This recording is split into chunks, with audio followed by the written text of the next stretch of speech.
नमस्कार जी। मैं नारायणलाल खारोल, आदर्श विद्या मंदिर, करेड़ा, जिला भिलवाड़ा। मैं आपके बीच में आज एक और नए वीडियो के साथ आपके बीच में पहुंचा हूं।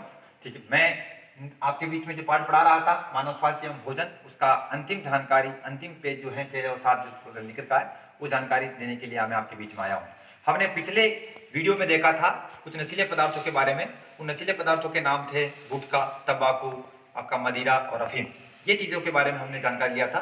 क्या इनके अलावा और कोई ऐसे नशीले पदार्थ होते हैं जिनकी चपेट में युवा लोग आ गए हैं या युवा वर्ग आ गया है? तो ऐसे नशीले पदार्थों के नाम और देखते हैं जो जिनकी जानकारी हमको पिछले वाले वीडियो में नहीं मिली थी। तो कुछ नशीले पदार्थ और भी हैं उन मदिरा, गुटखा, तंबाकू और अफीम के अलावा। और कौन से नशीले पदार्थ हैं उनके नाम देखिए। ये नाम हमने ब्लैक बोर्ड पर लिख रखा है। ये जानकारी आपको इस किताब के इन पन्नों पर मिल भी रही है।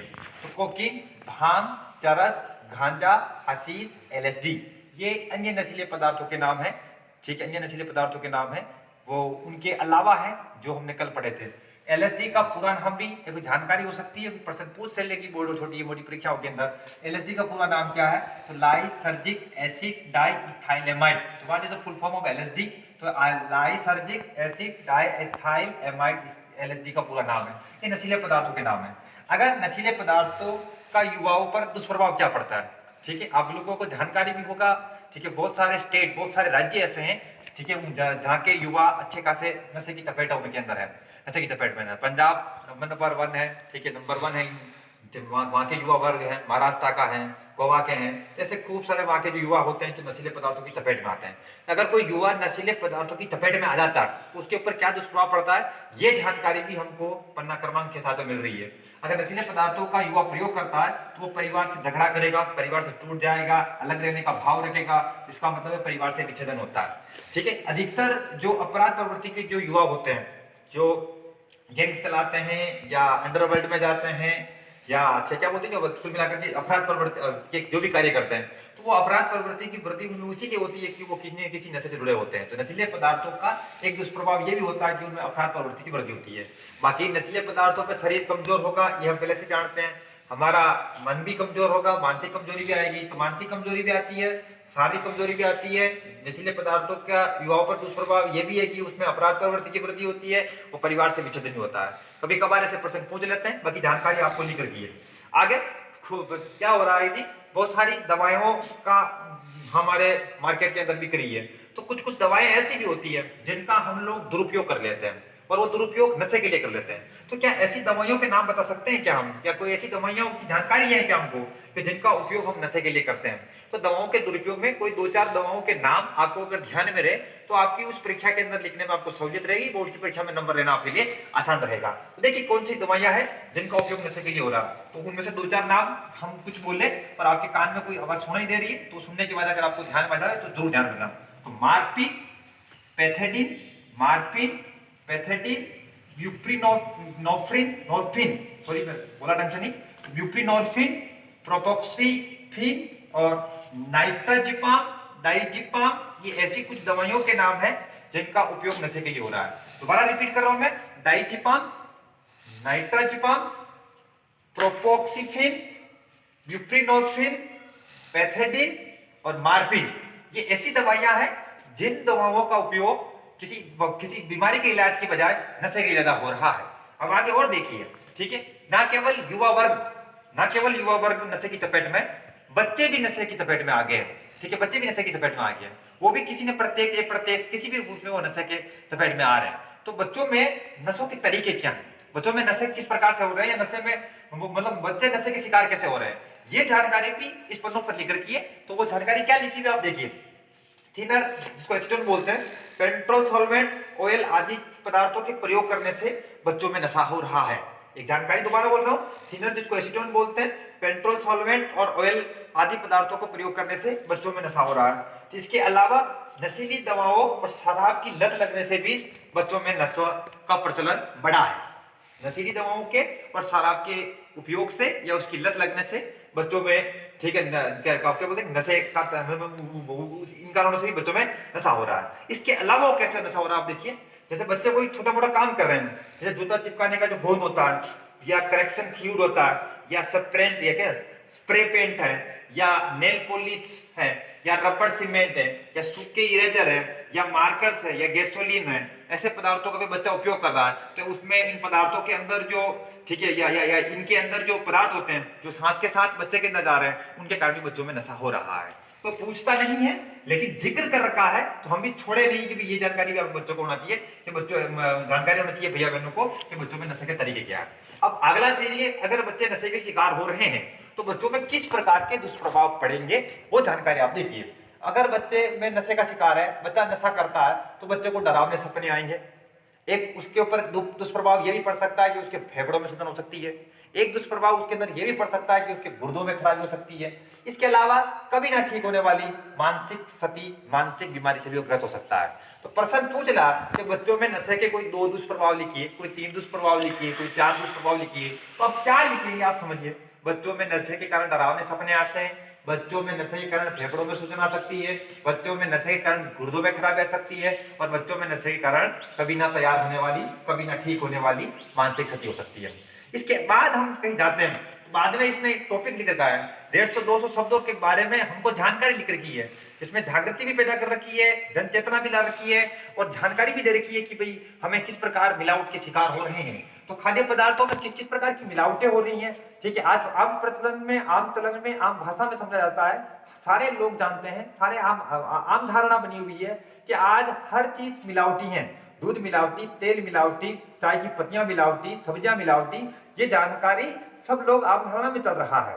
यहाँ तक कि इन मिलावटों के शिकार होने के पश्चात, अगर खाद्य पदार्थों में कोई मिलावट के कारण हम अगर बीमार पड़ गए और हमने दवाइयां लेने चले गए तो दवाइयों में तो मिलावटें किस कदर होती है इसका तो हम जिक्र ही नहीं कर सकते हैं। कोई मार्शलेकर समिति बनाई गई थी इस दवाइयों के चक्कर के अंदर, जो नकली दवाइयां बनाती है उसके लिए, तो उस मार्शलेकर समिति ने सिफारिश की कि जो नकली दवाओं का अगर कोई काम काज चलाता है तो उसको मृत्यु दंड होना चाहिए।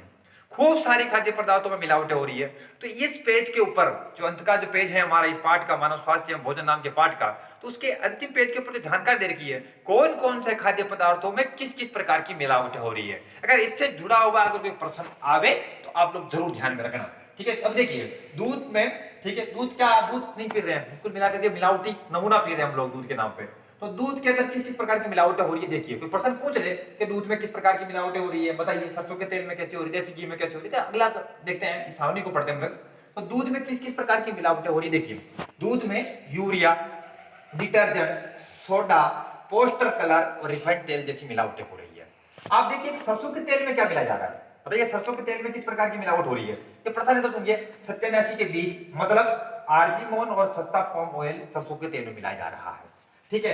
देसी घी के नाम पर वनस्पति घी के मिला करके बेचा जा रहा है। इसके अलावा मिर्ची की पाउडर में ईंट का चूरा मिलाकर बनाया जाता है। आप लोग मार्केट के अंदर पता करना, हमें भी हमारे जो गुरुजी चर्चा करते तो बता रहे थे कि ये बता रहे थे कि जो आखी मिर्चा होती है, ठीक है, उनकी कीमत और एक पीसी मिर्चों की कीमत में फर्क होता है। पीसी की मिर्चा जो होती है वो सस्ती मिल जाती है, जिसमें कोई मिलावट होती है सस्ती कर लेते हैं, ठीक है। तो मिर्ची पाउडर में ईंट का चूरा मिल रहा है। सोप के अंदर कृत्रिम हरा रंग मिलाया जा रहा है। सोप में होने वाली मिलावट का जिक्र देखिए।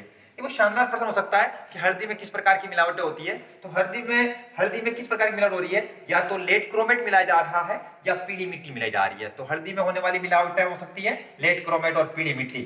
धनिया और मिर्च में किस प्रकार क्या मिलाया जा रहा है, तो धनिया में मिर्च के अंदर गंधक मिलाया जा रहा है। काली मिर्च में क्या मिलाया जा रहा है, पपीते के बीज मिलाए जा रहे हैं मिलावट के रूप में, ठीक है। चना और अरहर की दाल में क्या मिलाया जा रहा है, चना और अरहर की दाल में खंसारी दाल मिला करके मार्केट में बेचा जा रहा है।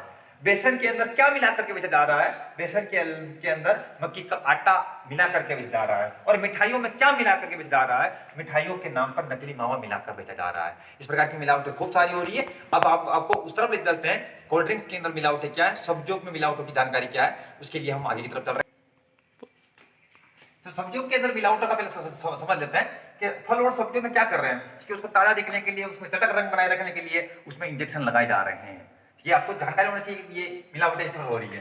ताजा दिखने के लिए सब्जियों और फलों में लेड और कॉपर विलयन का छिड़काव किया जा रहा है, ठीक है। तो फलों को और सब्जियों को ताजा दिखने के लिए उस पर किसका छिड़काव किया जाता है, अच्छा खासा प्रश्न है, परीक्षा की दृष्टि से देखोगे तो लेड में कॉपर विलयन का छिड़काव किया जाता है। फल में सब्जियों में चटक रंग के लिए क्या किया जाता है, उसके अंदर केमिकल इंजेक्शन ठोके जाते हैं, केमिकल इंजेक्शन लगाए जाते हैं, ठीक है। गोभी पर सफेदी के लिए किसका छिड़काव किया जाता है, कुछ शानदार प्रश्न ये सिल्वर नाइट्रेट का, AgNO3 का।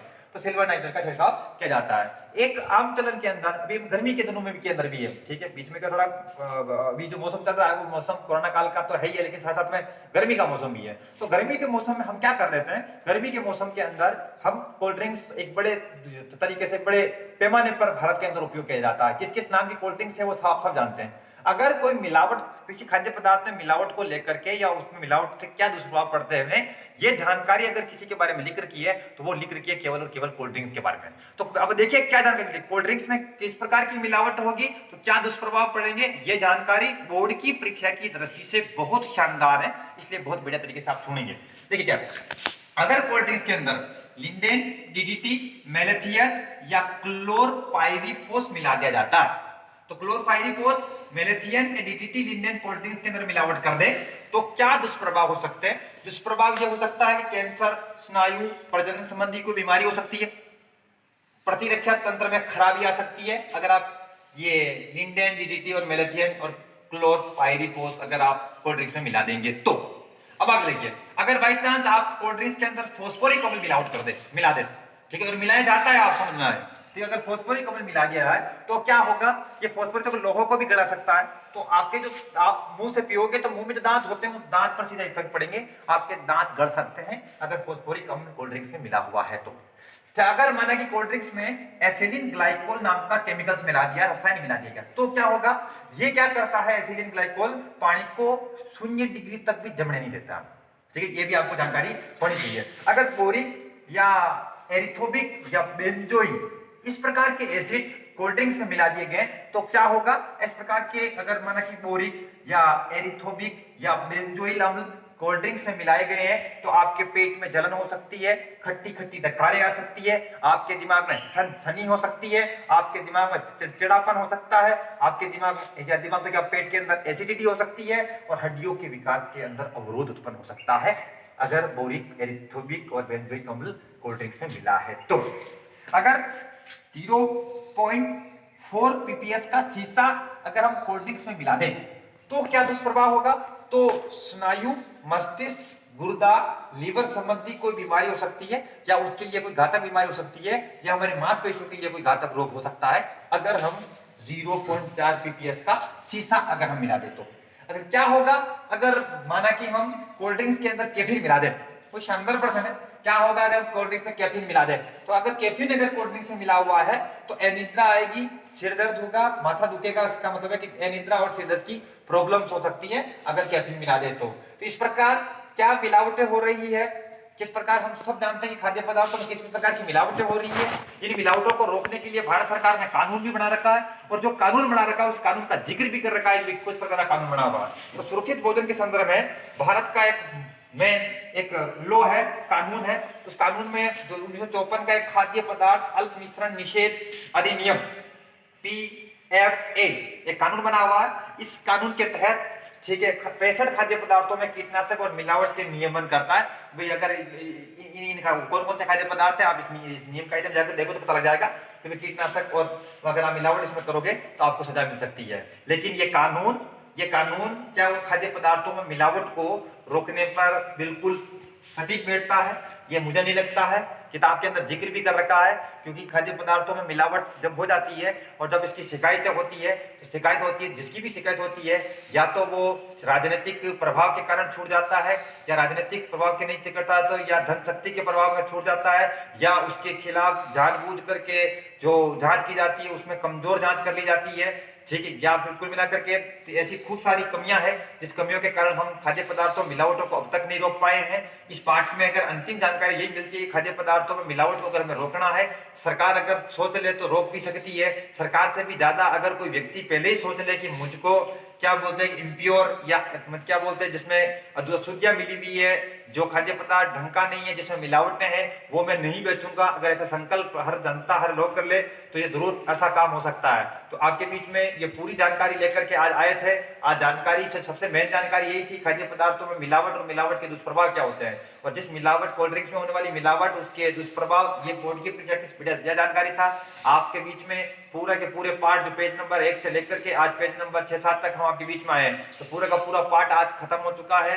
आप कभी भी इस पूरे पार्ट के बारे में जानकारी लेना चाहो तो हर पेज को आप खोल करके यूट्यूब पे वीडियो जा करके आप वहां पर देख करके इसको पूरा देख सकते हैं, सुन सकते हैं क्या जानकारी मिली। एक छोटा 5-7 मिनट का एक वीडियो हम आपके बीच में और लेकर के आएंगे, जो वीडियो आपको पूरे पार्ट का विश्लेषण बताएगा, एनालिसिस करेगा। आप मेरे जो चैनल है, जिस नाम से मैंने चैनल बना रखा है, वो चैनल है online classes with Narayan Kharol. आप उस चैनल पे जाकर के आप उसको सब्सक्राइब कर सकते हैं। अगर आप बेल आइकॉन भी दबाते हैं तो आपको नोटिफिकेशन मिलता रहेगा मेरे नए नए वीडियोस के बारे में। तो इसी के बीच में हम आपके बीच में अगले पार्टों के लिए भी जुड़े रहेंगे। एक छोटा 5-7 मिनट का एक वीडियो भी आपके बीच में लेकर के आएंगे, जो मानव स्वास्थ्य एवं भोजन नाम के जो पहला पार्ट है राजस्थान शिक्षा बोर्ड की वैज्ञानिक किताब का, उसके पाठ्यक्रम का, तो उसका हम विश्लेषण लिया हुआ एक छोटा वीडियो भी आपके बीच में लेकर के आएंगे। तब तक के लिए अलविदा। मैं नारायण लाल खारोल, करेड़ा, जिला भीलवाड़ा।